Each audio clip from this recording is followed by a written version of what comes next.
University of Foreign Studies. It's really an honor. And so I just want to introduce my presentation very quickly and introduce my work that I'm doing. So first, the title of my presentation is Emotional Impact of Feedback on Motivation and Behavior in the EFL Classroom. So my name is Stachus Peter II. You can call me Peter, and I currently work at Shimano University. So just to talk a little bit about what I've been doing in this project. Um, this project has revolved around writing emotions, and so particularly when it comes to teacher feedback. And so when looking at the effect of teacher feedback, particularly on Japanese university students and their emotions and motivation in the classroom, what we looked at was their recollections through interviews and also questionnaires. And so via these questionnaires and interviews, we were able to collect kind of their feedback related emotional events. So how they felt after certain events.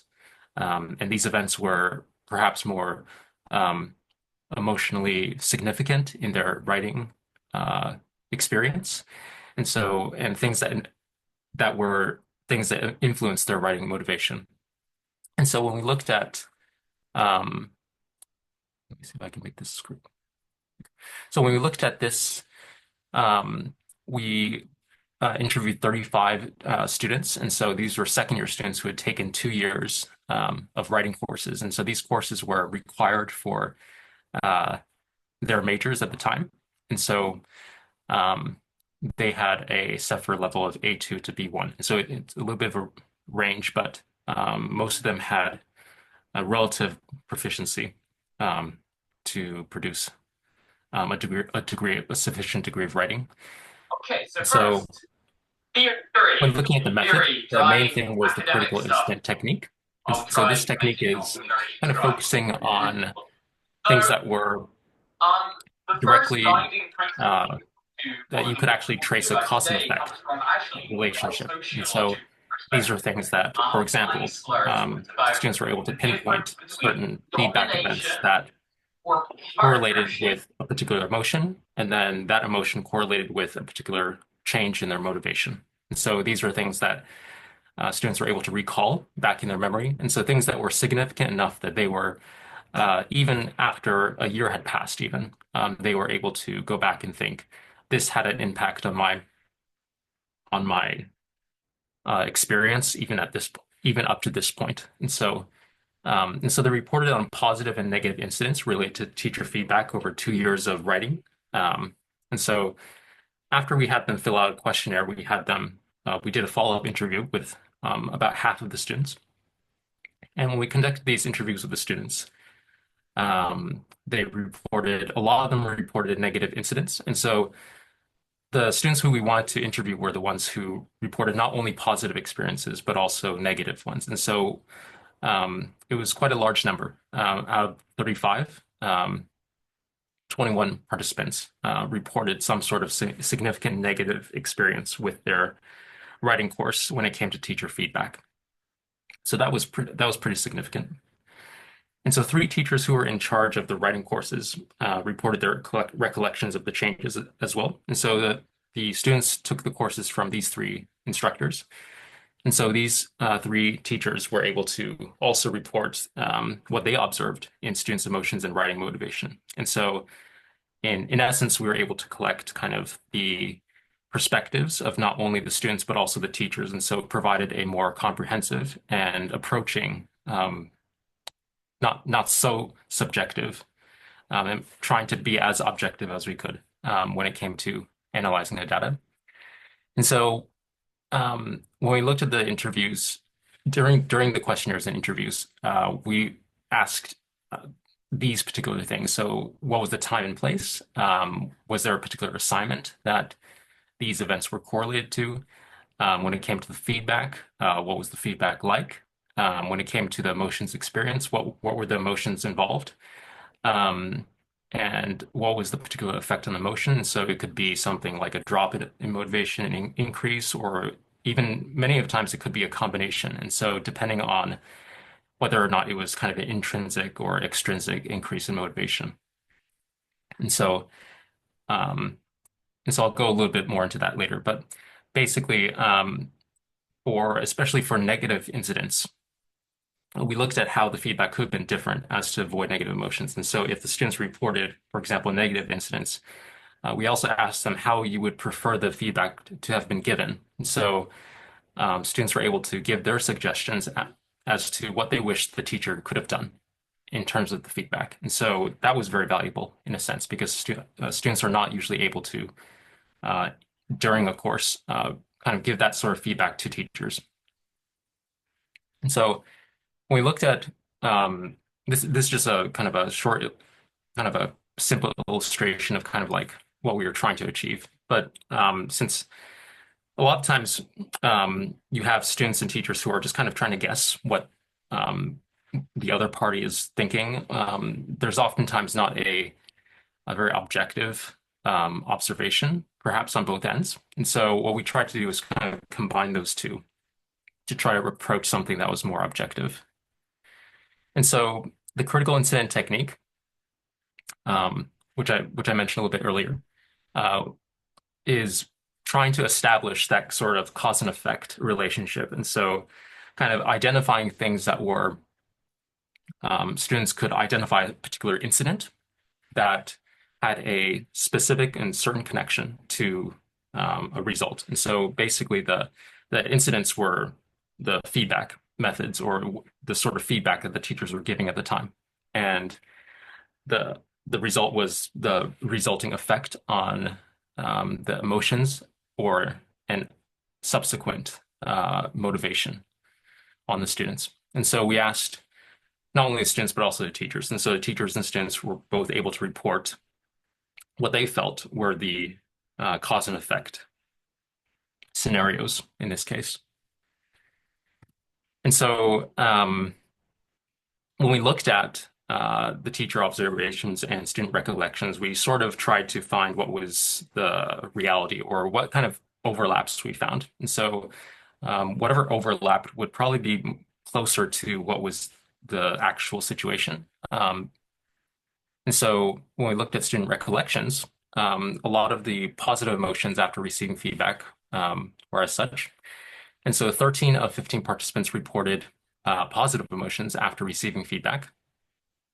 And so, of course, positive emotions were very, very present among most of the students. Of course, the experiences of students varied significantly, but for the most part, students always had something nice to say.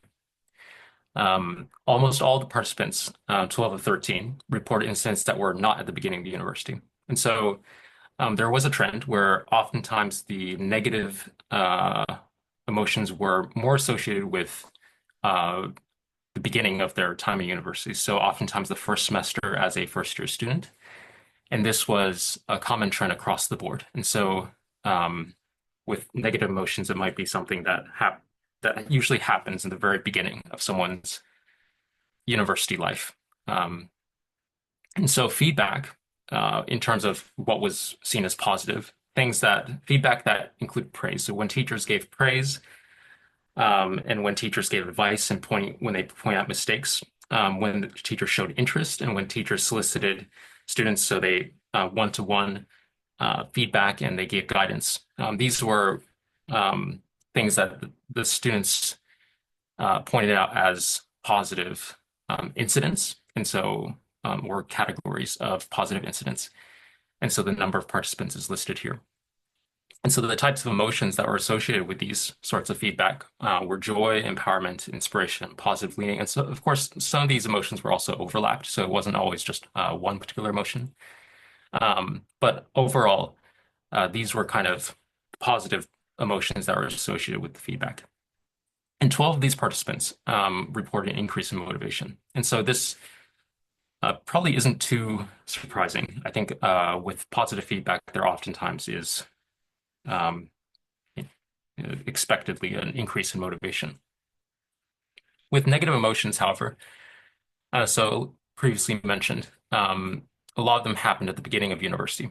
So a large majority, 11 of the 15 participants who reported those incidents, reported them to have happened at the beginning of university.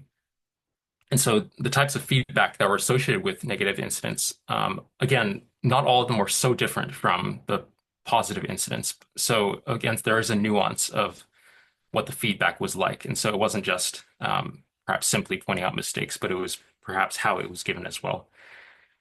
But pointing out mistakes was one of them. A large amount of feedback, so perhaps an excessive amount of feedback was another one. Feedback without guidance and without praise was another one. And advice unsolicited and word count. And so word count refers to something like you have to write so many words for a particular essay, and so some students felt like they couldn't meet that standard, especially during the beginning of their uh, university life. And so one of the emotions that was the most popular among most common type of emotion was self-blame. Another one is insecurity. And following that, discouragement, extreme negativity, frustration, and shock. A lot of things were combined and overlapped as well. And anxiety and sadness, confusion, disappointment, and embarrassment. And what stood out was particularly self-blame. And so this is particularly a cultural, um, in terms of how it was reported, perhaps a way to avoid blaming or trying to point out like a fault in the teacher, but trying to say that it was perhaps my own fault. So part of it is a bit of politeness involved with that, but also a typical sense of trying not to put the blame on others. Of course, even though these interviews were confidential, there is that trend for students to try to not put the blame on others, especially um, upon their teachers. And so another one was solutions to avoid these types of emotions. And so for a lot of the students, um, um, they would they said that the kind of the things that they thought could be improved about the feedback that they're given. And so one of those was like inclusion of praise. And so a very common one was inclusion of praise. Just having something positive included with the praise would have made these incidents much more positive. Providing guidance was another one, and that was very oftentimes connected with the praise element. And so just providing praise and also making sure that it also provides guidance specifically with how to correct something instead of just pointing out a mistake. Um, and then being sensitive, which is a little bit connected with the praise element as well. And so those three were the most common.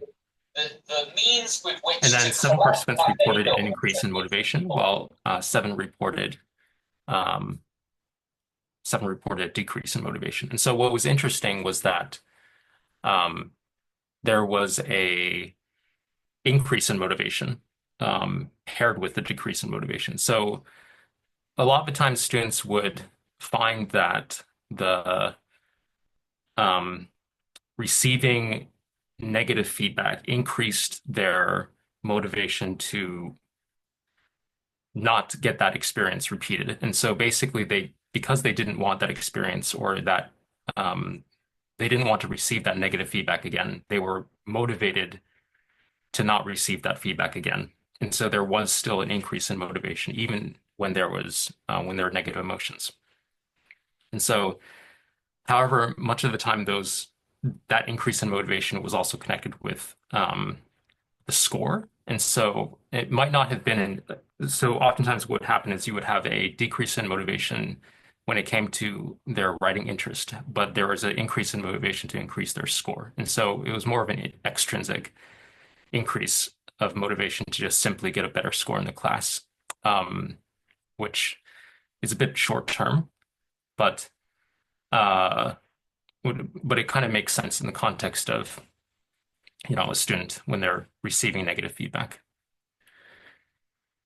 So teacher observations. And so teacher observations, when it came to feedback given, it was sort of separated into four categories. The teachers had a kind of a correction guide. per se. And so this correction guide was kind of a standardized um, method that a lot of teachers would use to give feedback. And so this was maybe it could be anything from very, very surface level changes, for example, editing type uh, feedback, anything from spelling to grammar to much more global things, for example, like the general idea or the direction of the actual draft itself.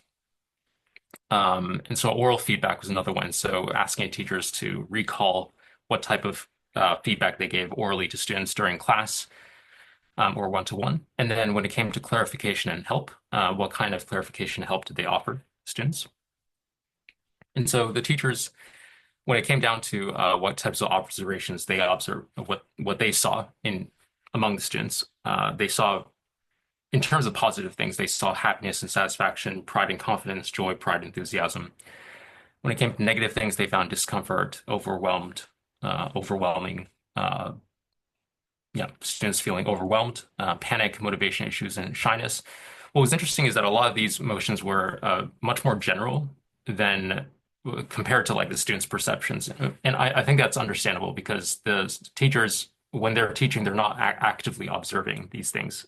When we interviewed these teachers, we didn't it wasn't like we told them to observe things 2 years in advance and then report back to us 2 years later. It was just, could you tell us what you do remember about the students? And so obviously having so many students, having having to teach so many students, it's difficult for teachers to identify um, particular emotions among such a large group of students. And so they just perhaps recalled certain maybe one-to-one events or more significant events that they could actually recall. So in this sense, the teachers' recollections were much less specific than the students. And so when it came down to changes in motivation, there was an increased motivation that so in terms of the teachers' observations of changes in motivation. A lot of teachers saw an increase in motivation, a motivation to improve, and motivation from positive feedback, and motivation from achieving full marks. And so full marks was a big one. So they saw that students really wanted to get better scores. And so just to close this off a little bit, so as a discussion, essentially teachers' praise had a positive effect on students' emotions and writing motivation when we tried to overlap what we saw as common between the teachers and students' perceptions. Praise was overall a very, very positive thing. And so whether or not, if that was missing, oftentimes it would lead to something negative. And so the effect of corrections was nuanced, and so oftentimes, if if there were too many, for example, maybe that would have been a negative thing. If it was during the beginning of the semester, beginning of university, then it might have been there was a higher chance of it being perceived as being negative. And there are avoidance-related behaviors, such as students changing their text to being shorter and simpler to avoid future corrections, and so. Um, this is something that I could go into for a little bit more, but I don't want to go into it too much for time reasons. But basically, students might use much more simpler language intentionally just to avoid corrections, which means that their word count is also affected as a result. And so students often attribute negative perceptions towards teacher feedback to a lack of praise. And so praise is kind of like the overarching theme. And so common teacher observations when they corrected students' writing, there are fewer mistakes, and their word count was reduced. And what students felt at the beginning of their writing course is when my mistakes were corrected by a teacher, I would use middle school level English in order to avoid mistakes, which was very interesting, but also very understandable. And so, as an effort to avoid being corrected, defaulting to more uh, kind of like set phrases that they definitely knew were not incorrect was kind of a tendency to avoid those mistakes. And so, in conclusion, there's a very, very uh, great importance in including praise with criticism and effective teacher feedback on students' emotions on subsequent behaviors. It definitely shouldn't be overlooked. And it's very, very difficult for teachers to do this. And oftentimes uh, it's also not practical in every single situation, but also it's something to always take into consideration. especially during the start of university. So perhaps one of the suggestions is just for teachers is just in the very beginning of university to um, kind of ease students into kind of the habit of receiving feedback.